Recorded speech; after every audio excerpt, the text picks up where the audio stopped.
Okay. All right, Elisa and I are out at Harvest Preserve Lower Pond. We're gonna ice fish today. It's the middle of January. This is my ice auger. It's my drill.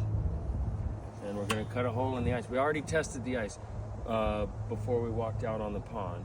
We walked a little ways out and drilled a hole, and there was more than 4 inches of solid ice, so we're good. So I'm gonna drill a hole through.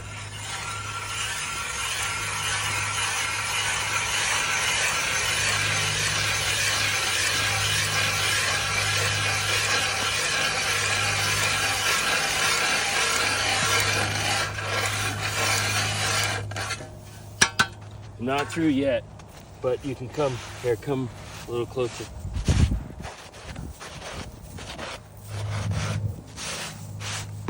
Okay, so that's a little more than 3 inches probably, and I've got a lot more to get through.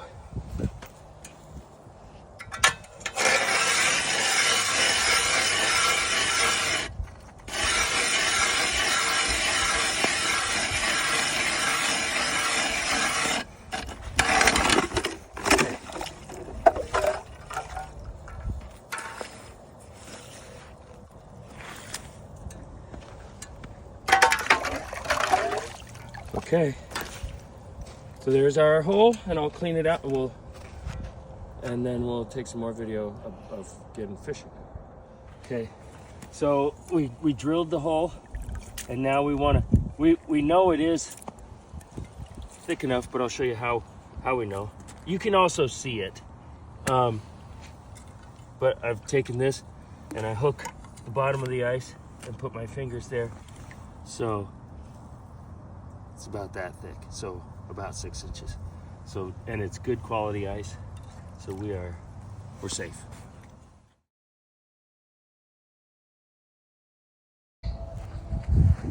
Okay, Mama's got one. Oh, it's a nice one. That's a nice one. Oh, you got that hook though. You got it. Get it down deep. Yeah. Okay. All right. Well, that's a good one. That's an eating size. Can you hold him out so I could? Sure. Nice. Okay, I'll help you get it. I was getting some more action. So I already pulled up one nice one.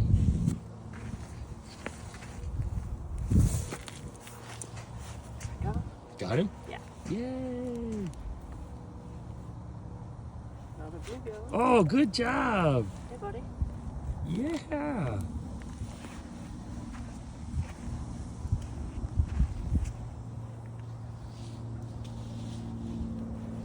Here's hemostats if you want. Good job. Okay, well, you can lay that guy out and I'll take care of her or him. Good job. Yay! Mama's caught a big old bass. Good job. Yeehaw!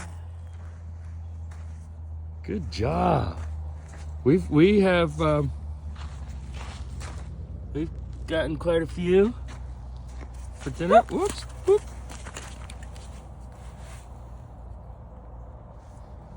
Good job. All right. Whoa, healthy, nice. Good job. Okay. Back in the water.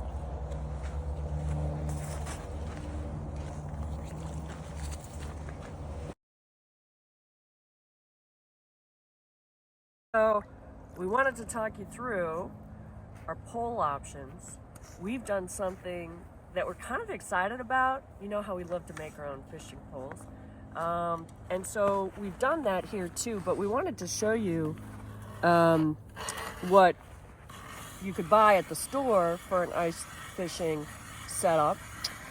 So unlike a fishing pole with a reel, this sort of looks like a reel, but for ice fishing, you don't reel. And that's something that we wanted to make clear to everybody from the beginning.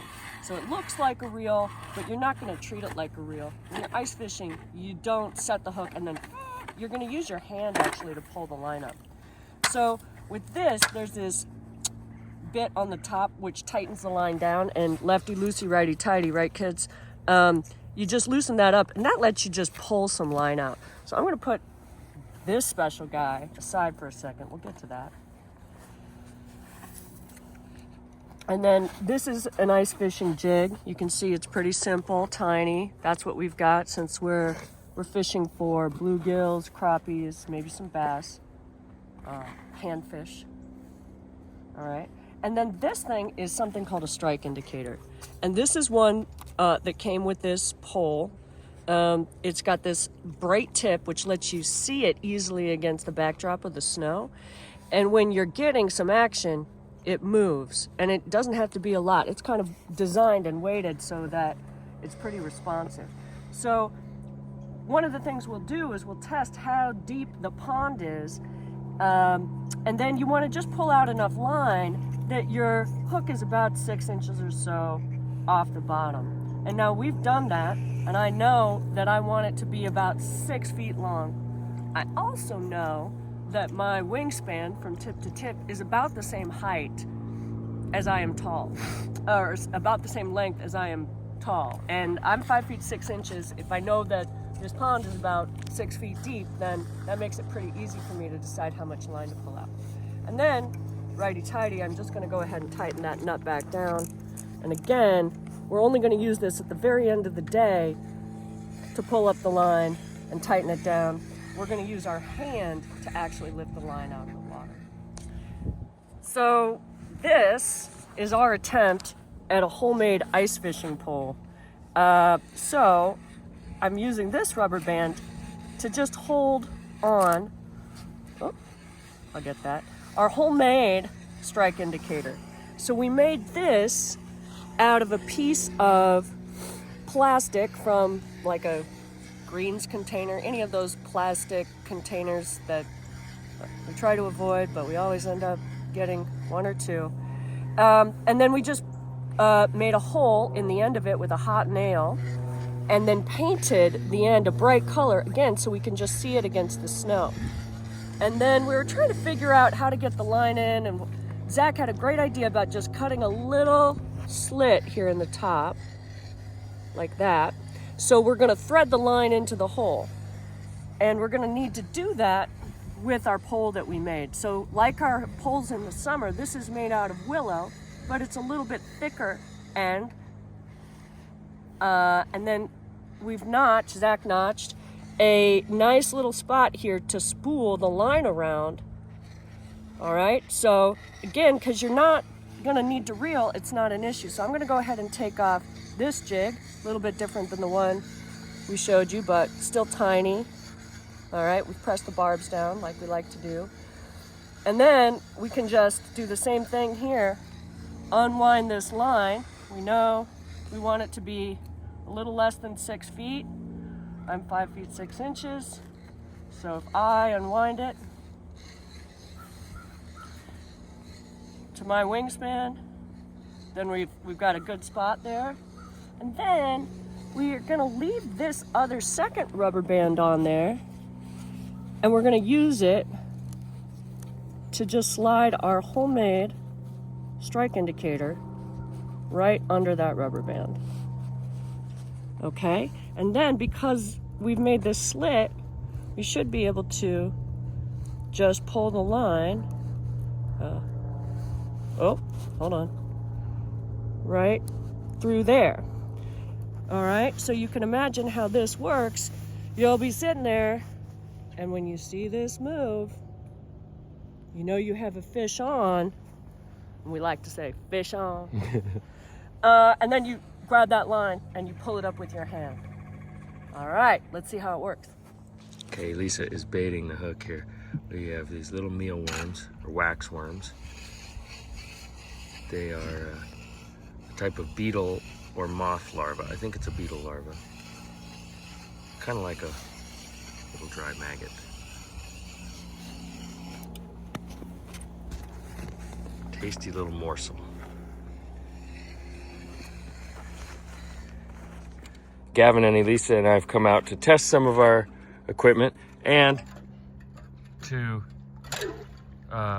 realize the benefits of having a strong 14-year-old kid who's willing to drill some holes, because it's a fair amount of work drilling holes through the ice. So Gavin's working on drilling holes, and then here we have our two basic different kinds of fishing setups. Here we have our store-bought pole, which is very cheap, very inexpensive, and also very cheap. They're not super durable, but they work okay. And then our homemade pole, which we're thinking is probably gonna work too, but we wanted to bring it and just make sure it works.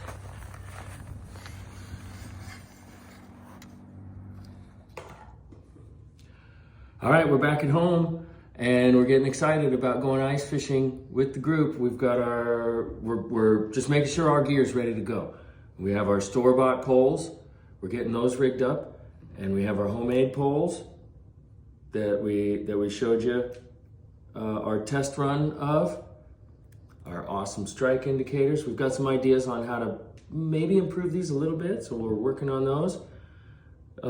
Getting everything ready, and we're looking forward to seeing you out there.